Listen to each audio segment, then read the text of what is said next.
महाराष्ट्रात मराठी बोलणं गरजेचं आहे. तुम्ही मुंबईत राहता, काय वाटतं जे वातावरण सध्या तयार झालेलं आहे मराठी आणि अमराठा वाद सध्या निर्माण होतोय? नाही, मला स्वतःला असं वाटतं की महाराष्ट्रात आहोत तर मराठी बोलणं नक्की गरजेचं आहे. पण हा देखील विचार करायला पाहिजे की मराठी माणूस स्वतः किती वेळा मराठीत बोलतो.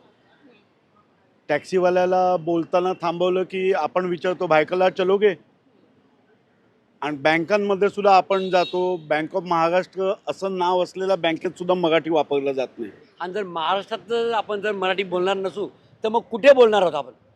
उत्तर प्रदेशमध्ये बोलणार आहोत, गुजरातमध्ये बोलणार आहोत की तामिळनाडूमध्ये बोलणार? महाराष्ट्रात मराठी नाही बोलत तर आपण बोलणार कुठे आहोत? मराठी जर तुम्हाला वापरायची असेल तर मराठी माणसानीच पहिलं मराठी बोलायला सुरुवात केली पाहिजे. मग तो कुठलाही असो, रिक्षावाला असो, फळवाला असो, फुलवाला असो, त्यांना मराठी चांगलं येतं. हे जे सगळे कोण आहे विक्रेते कित्येक वर्ष इकडे राहिलेले आहेत, तुम्हीच त्यांच्याशी आपण हिंदी बोलायला जातो कशासाठी? मग ते गुजरातमध्ये हिंदी सक्ती आहे का? पंजाबमध्ये आहे का? मग महाराष्ट्रात कशासाठी?